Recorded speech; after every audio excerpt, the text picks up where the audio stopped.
kid takes my jalapeno, but it's my fault? Hey everyone, welcome back to Childfree for Life. Don't forget to subscribe to be a for-lifer. This ticked me off so much, I'm still mad. Yesterday I had plans to meet my friend for lunch. Her ex was supposed to have her kid and we were both off work. Then yesterday morning she called and said something came up with her ex, so she still has her kid and asked if it was okay if she brought him. He's normally a nice, well-behaved kid, so I said sure. We went to a Mexican restaurant, ordered some guacamole for the table. They make it right there so you can get it how you like it. The lady making it asked if we wanted it spicy. I said yes, and my friend said, no, he won't be able to eat it spicy. So the lady offered to give me some jalapenos on the side. That worked for me. I went to the bathroom to wash my hands, and when I got back, the kid was crying and fanning his mouth.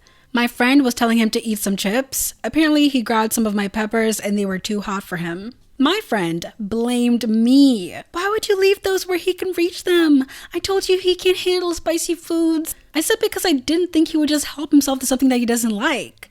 He's a kid, he doesn't know better. You're supposed to put stuff like that out of reach. Then I asked the server to throw out the container of jalapenos and my friend said, what, now you don't want them? I said, no, not if his hands were in them, that's gross. His hands are clean, you're being ridiculous. Asked for my food to be to go and supper checks and told the server my friend had the guacamole since I didn't get any and wasn't paying for something I didn't eat. Then I left and ate at home. Luckily, I have a jar of delicious jalapenos in my fridge. My friend texted me and said, adults are supposed to put kids first and are expected to compromise for them. You made a big deal over nothing. Blah, blah, blah. It's not the peppers I'm mad about, it's that she didn't pay enough attention to her kid, so he put his booger hands into my food, and then she made it my fault. She acted like I wasn't supposed to have spicy food because then he'd grab it, which then what's the point of going to a Mexican restaurant? It's not every other adult's job to compromise for someone else's kid. I'm not sure if I'm going to talk to her anymore. I'm so mad at her logic. When I was a kid, my mom took me out to eat with her friends. I was lactose intolerant and her friends ordered stuff with cheese. You know what I didn't do? Help myself to their food. Adults are supposed to put kids first and are expected to compromise for them. Excuse me? Yes, that is absolutely applicable if you have been involved in conceiving that child. If that's not the case, you're not obligated to compromise or change anything. Entitled breeders make my blood boil. I go a step further and say that absolutely is the opposite way. Kids are supposed to learn to compromise. The world is not a kid's world, it's an adult's world, and it's the parent's job to prepare them for it. I'm not saying the kid can't have childish enjoyment or be a bit spoiled, but there's a balance with understanding that they're not the center of the universe that the parents have to consider. Otherwise, that kid ends up as an entitled, immature adult who'll have a bad time when the real crap hits them in the face. Yeah, I feel like American parents went too far in the other direction from when I was a kid. I fully admit my parents' generation did a lot of crappy things, and I understand why people wanted to correct some of those bad behaviors when they had kids. But they went totally overboard. We have a couple generations now of kids who are coddled, not given boundaries, not taught consequences or good manners, think the world absolutely revolves around them, and lose their minds over the slightest inconvenience. Like, how is it possible that suddenly it seems 80% of children are impossibly picky eaters who must be accommodated at home with separate meals for each kid and insanely specific orders at restaurants or they'll, drop dead? When I was a kid, we ate what my mom made or we didn't eat. And if we were lucky enough to go to a restaurant, which was rare, we ordered a menu item and were expected to eat it as prepared. Every kid I knew was the same. I get some kids have allergies or sensory sensitivity with autism, but those two issues cannot possibly account for the massive shift in the last few decades. We're seeing this coddling play out in adults who were raised this way, getting so worked up about their first world problems and minor inconveniences, and not having any consideration or empathy for others. My mom would have done the same. And I was a fairly spoiled and sheltered kid, but I knew better than to touch food that wasn't mine without asking A, what it was, and B, if I could have some. I was also a very picky eater. I wouldn't have wanted to grab someone else's food if I didn't know what it was. And yeah, no. Parents are supposed to put their own children first, not expect the whole world to put their kids first. Entitlement much? The fault was entirely on OP's friend for not watching their child. OP wasn't even there when it happened, for freak's sake.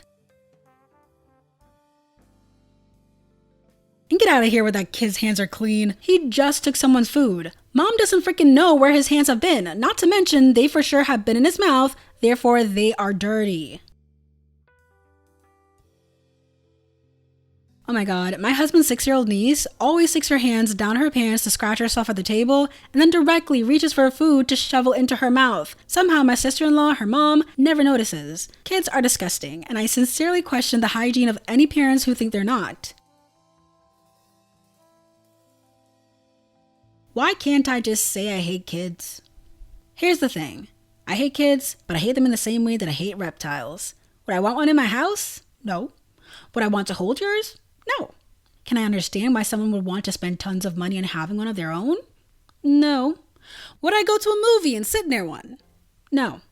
Yesterday though, I was watching a video on TikTok of a little lizard who was in very poor health and being taken care of by a vet after his previous owner left him to die. And I hated that owner. I couldn't believe they had done something so cruel and awful to someone so small and defenseless. I still don't want to hold the lizard, but I want the lizard to be okay, and I'm completely certain that lizards deserve respect and care from those responsible for them. Abusing them is not okay. I want reptiles to be well cared for and happy. I just want nothing to do with them, and that's how I feel about kids.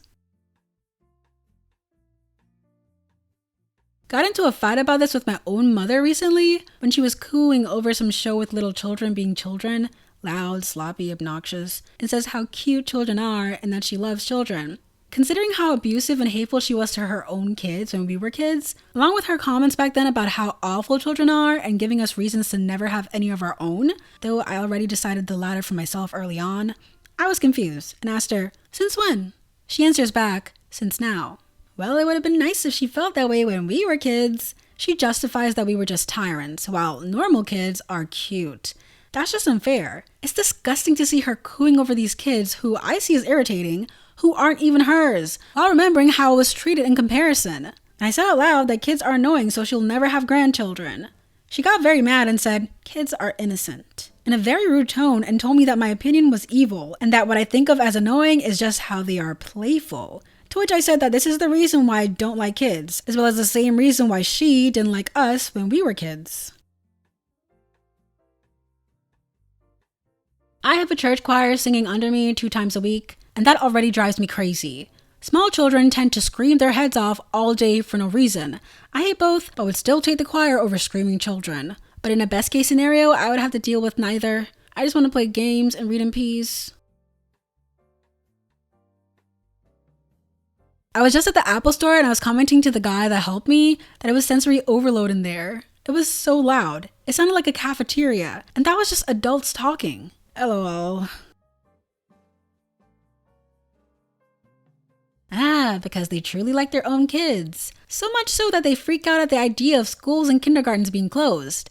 Having a kid nowadays is just a matter of, who do I drop this tiny human to? Who do I blame for my own mistakes? Think about it. Most people are not grown up with their parents. They grew up with other presences, such as grannies, schools, and shows. Speaking of shows, people literally park their kids in front of Netflix and then demand that some shows get censored.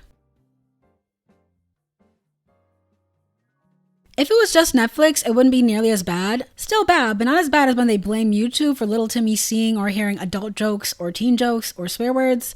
Even I grew up in the YouTube era, and at least my sister, who was my babysitter, no idea if she was paid, hope so, had the sense to watch the video she wanted to show me first. And we were always in front of the computer despite having a touchscreen phone. Phones aren't toys for freak's sake. Just get a toy phone like a sane person if they want to play with one. It's really no different from TV. You don't leave them unattended, stay somewhere you can see the screen, preferably with the remote. You take it with you, and they ask if they can change the channel if they're bored, or at least take the remote. I say I hate kids, but I follow it up with, I wish them well. Just, if I'm here, I would prefer if they were over there. Minimum 6 foot parameter. They just creep me out. People seem to take it well for the most part. If they push you on the subject or try to force interactions, the parents or whatever, not the kid, be nice to the kid. It's not their fault, they suck. Don't be afraid to tell people to frick off. Helps to point out that Dr. Seuss had a phobia of children too.